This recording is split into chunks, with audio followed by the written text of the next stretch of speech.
a liturgia sempre nos precede adequadamente para a nossa caminhada de vida de fé.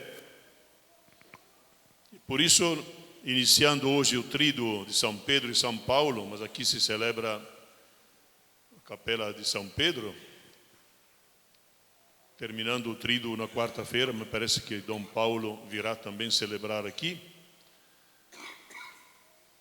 A palavra de Deus nos fala de chamado, nos fala de pessoas envolvidas no mistério de Cristo. Primeira leitura é interessante quando o profeta Elias recebe um recado de Deus de escolher um seu sucessor. Está no fim do mandato e a tarefa de evangelizar, tornar presente Deus, falar de Deus, é para todos os tempos, porque todos têm direito de receber a boa notícia da libertação que Deus traz ao homem quando se encontra com o seu amor. Elias passa perto de Eliseu e lança o manto sobre ele. E diz: você sabe o que te fiz.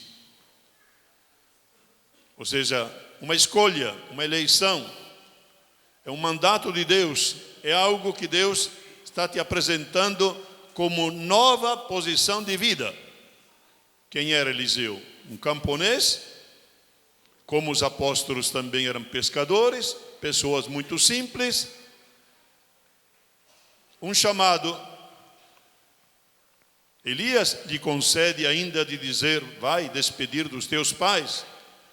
Mas ele entendeu tão seriamente o recado que mata os bois, faz um churrasco, distribui para aquele pessoal e se coloca no seguimento do profeta Elias.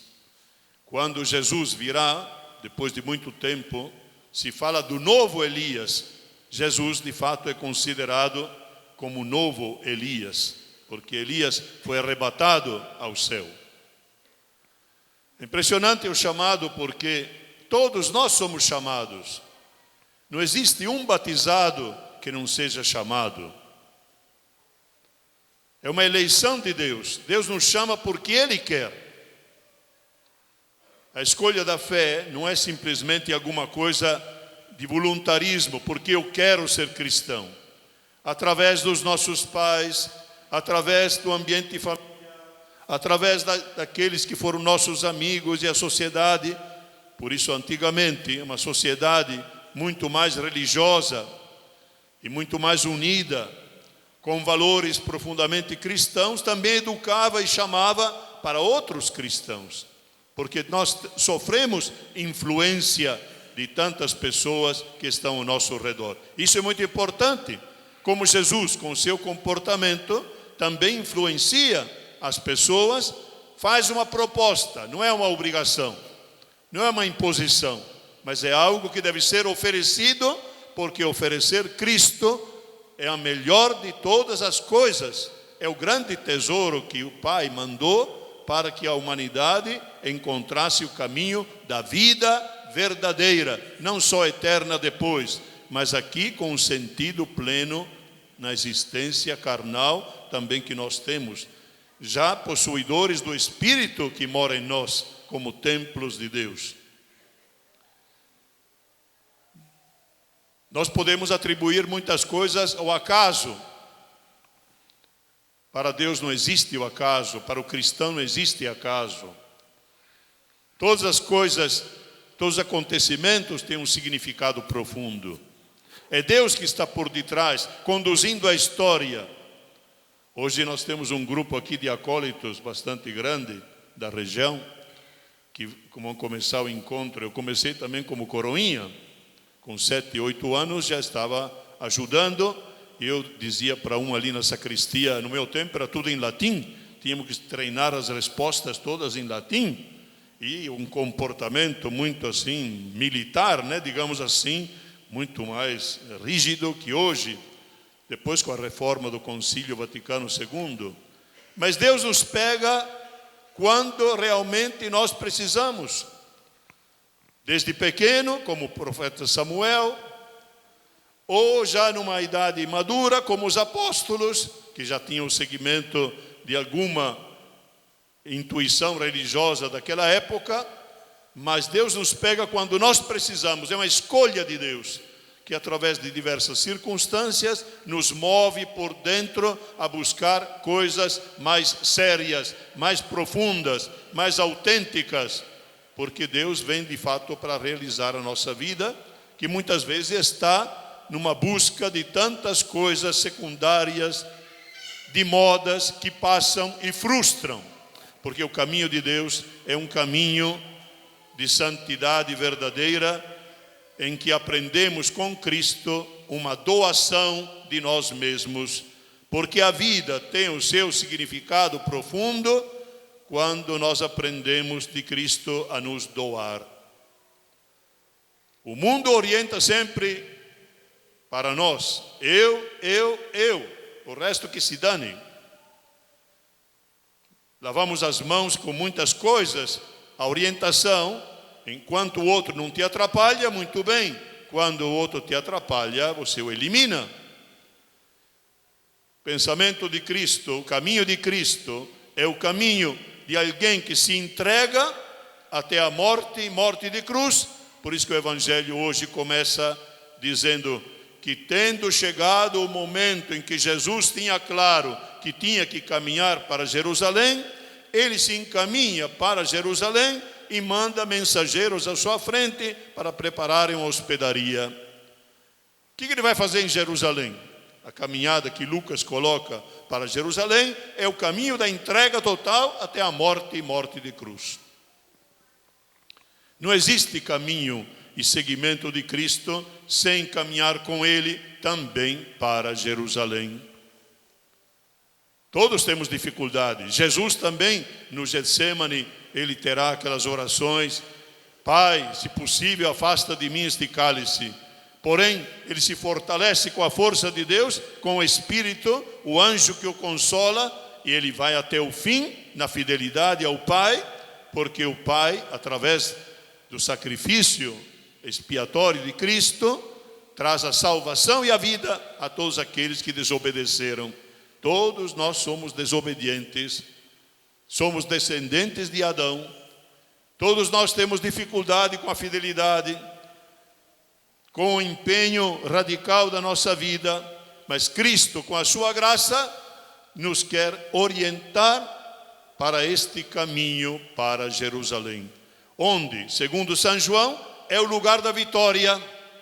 Por isso que na Sexta-feira Santa nós celebramos a veneração, a adoração da Santa Cruz como lugar da honra, da vitória, da ressurreição de Cristo.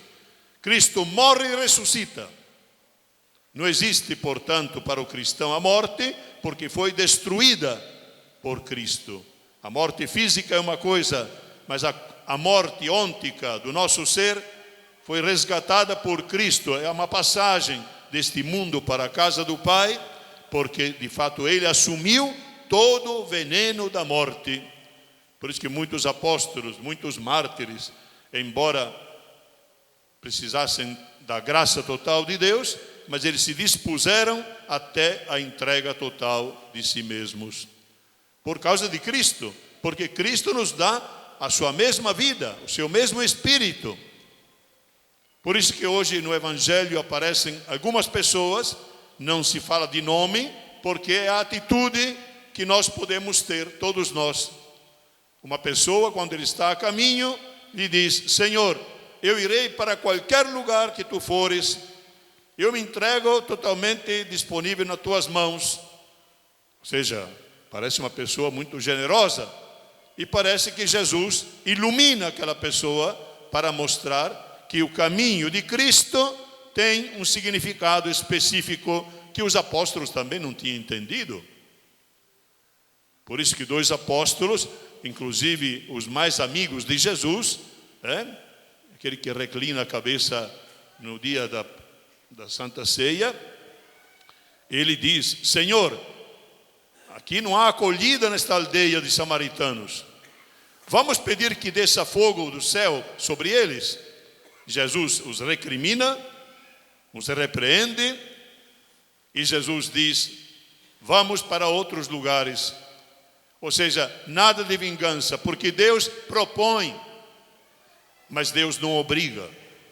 Deus tem paciência e Deus quer dar chances a todos para se converterem e poderem seguir esse caminho que é conhecido pouco a pouco, muito devagar, para quem de fato começa a ser iluminado pela palavra e pela atitude de Jesus. Então calma com as coisas, porque nós somos todos meio violentos e de impulso. Queremos, no fundo, se uma pessoa faz alguma coisa de errado, imediatamente recriminar, julgar, condenar. Nós somos assim. Deus é o contrário. Deus é paciente, é misericordioso. E é isto que nós aprendemos aqui em cada liturgia. O sacrifício de Cristo, alguém que se doou para nos alimentar a todos e para nos orientar na vida, na doação também da nossa história, da nossa vida. Este é um primeiro que se apresenta assim, e Jesus diz: as raposas têm suas tocas, as aves do céu têm seus ninhos, mas o Filho do Homem não tem onde reclinar a cabeça. Quem quiser seguir, e Ele nos convida a segui-lo, vinde após mim, mas saiba da disponibilidade que tem que ter, a abertura de coração, desapego das coisas, porque estamos aqui numa caminhada neste mundo. Nada, digamos, podemos construir definitivamente aqui. Se ilude muito quem acha que resolve todas as coisas aqui e com as seguranças humanas, afetivas, etc., tem o seu reino já estabelecido. Nós não temos nada estabelecido aqui.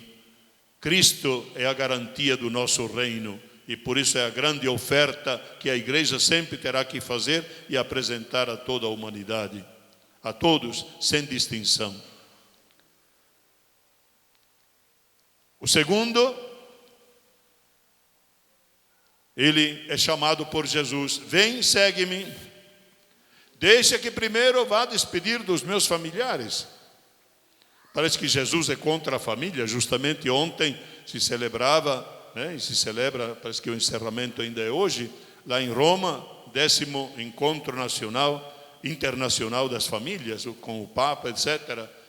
Toda a ênfase que se deu neste ano sobre as famílias, e rezamos pelas famílias, nos conscientizamos da importância da família, a partir do documento que o Papa Francisco também fez, Amoris Laetitia, um grande documento que mostra muitos aspectos desta caminhada e deste amor em construção constante, muito importante. Ele não é contra a família, mas quando Deus chama, como aconteceu também com os apóstolos, como aconteceu também com Eliseu, é o momento da decisão. O resto é resto. Por quê? Ou entendemos que Cristo é o Filho de Deus, e Ele se apresenta como o Filho de Deus. E qual é o primeiro mandamento da lei?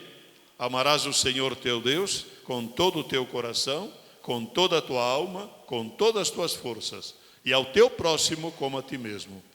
Você não pode amar nem teu pai, nem tua mãe, nem ninguém que está ao teu redor, não pode, sem este amor de Deus que venha ser implantado no teu coração. Se você tiver o amor implantado de Deus no teu coração, você amará e respeitará e saberá dar atenção a todas as pessoas, senão sem este amor, porque São João diz: este amor vem de Deus, não vem de nós. Nós não somos capazes de amar o inimigo, aquele que me prejudica. Nós não somos capazes humanamente, digamos, nos dispor a qualquer momento. Quem nos dá essa disponibilidade é Deus, pela graça de Deus. Não é mérito nosso, porque Ele o planta também em quem está designado pelo Pai, segundo aquilo que Jesus diz. E depois tem uma terceira pessoa também, que ela também disposta, mas no fundo ela pede um prazo, e Jesus responde como? Quem pega o arado e olha para trás, não é apto para o reino de Deus. Fica sempre baseado no passado. Fica sempre apegado a coisas. Quem se dispõe no caminho de Deus é aberto ao futuro e nas mãos de Deus. Me lembro agora da palavra do diálogo com Nicodemos. O Espírito sopra onde quer, como quer. Você não sabe de onde ele vem, para onde vai. Você ouve o ruído, mas ele tem caminhos que você desconhece. O caminho de Deus. Imagine se eu, quando era coroinha como vocês, tivesse imaginado ser padre. Tanto que depois relutei em ser padre até os 18 anos. Eu tenho uma experiência porque eu queria outra coisa, assim, da cabeça dura minha. Depois percebi o caminho de Deus. Mas imagine se eu ia ser bispo. E imagine se eu ia para o Ceará. Nunca pensei nessas coisas. Deus conduz as coisas segundo o critério dele, não o nosso. O critério de Deus é sempre bom, para o nosso bem e para o bem de todos. Assim aconteceu com São Pedro. Imagine se ele fosse, quando deixou o barco dele, ele pensaria em ser o chefe da igreja, aquele que vai continuar praticamente pelo carisma, pelo dom que recebeu de Cristo, o Cristo vivo até o fim dos tempos, como o Papa Francisco hoje. Ninguém de nós sabe qual é o caminho de Deus. Existe entre vossos critérios e os meus critérios distância muito grande, como entre a terra e o céu. E eu acho que essa diferença também aparece na segunda leitura, quando São Paulo nos fala a respeito da liberdade. Cristo nos chamou para a liberdade. Ele nos libertou, diz. Quem se torna cristão é uma pessoa livre. O que significa esta liberdade? Porque São Paulo explica depois que isto não seja pretexto para vocês fazerem o que bem entendem e voltar a pecar. Porque quem peca é um escravo. Não é alguma pessoa que faz aquilo que bem entende. Não. Ele está sendo dominado interiormente por uma força do espírito do mal que o leva a fazer aquilo que bem entende, que é a rebelião contra Deus. Porque Deus nos criou para o bem. Deus nos criou à sua imagem e semelhança. Se nós fazemos o mal, está contra a vida. Todo tipo de pecado está contra a vida. Por isso, a liberdade verdadeira que Cristo nos quer dar é uma liberdade interior de expor a nossa própria vida. Como Jesus, que toma a decisão de ir para Jerusalém. Ele sabe que o significado da vida é este: doar-se, doar-se, doar-se. E a cada dia nós aprendemos isto. O cristão deveria ter esta palavra gravada em seu coração, em sua mente. E quando uma pessoa faz essa experiência de doar-se de verdade, sem esperar recompensa, sem esperar retribuição, por interesse, digamos assim, porque às vezes tem gente que faz o bem, mas com segundo interesse. Aí eu penso, agora Deus vai me proteger, Deus agora vai me abençoar, Deus agora vai me retribuir. Todos nós esperamos uma retribuição. O amor gratuito de Deus não espera retribuição. Não espera retribuição. Apenas aceitar este profundo amor de Deus. Pois é importante, meus irmãos, aquilo que São Paulo diz, porque tem gente que utiliza a liberdade com slogan e não pensa na liberdade interior profunda de dispor de si mesmo. É escravo de si. E, portanto, recai de novo na tentação, no pecado e atrapalha toda a humanidade. Esta liberdade que nós devemos, portanto, buscar interiormente, de não ficarmos nos nossos esquemas, no nosso fechamento, nas nossas ideias, tudo aquilo que nós pensamos de família, família fechada, quando o amor, porque aquilo que nos libertou é o amor de Cristo, nos dilata. nos coloca à disposição, nos coloca a serviço, nos coloca sempre em contato profundo com os outros, para que aprendamos a convivência humana de uma forma também muito mais aberta e decidida, pensando mais nos outros do que em nós mesmos. Isto é cristão, irmãos. Isto é o Espírito de Cristo que quer fazer em nós. Sem a Eucaristia, nós não podemos. Por isso, para seguir Cristo é preciso a Eucaristia. Aqui se realiza hoje este sacramento de Cristo que se doa, se renova este sacramento, se doou ao Pai para que Ele possa agora derramar o seu Espírito sobre nós e nós também participemos deste mesmo mistério.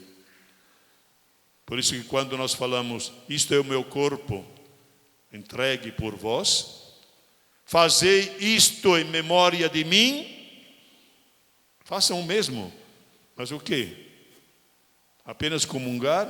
Apenas receber a hóstia consagrada, que é Cristo?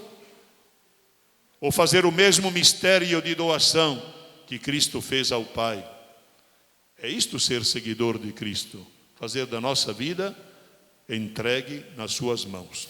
Não quero me alongar mais, vamos professar nossa fé, essas verdades todas, que é Evangelho de Jesus, nós que queremos, com toda a dificuldade que temos, seguir Jesus. Ele nos alerta e nos ajuda a sermos decididos neste seguimento de Cristo Jesus.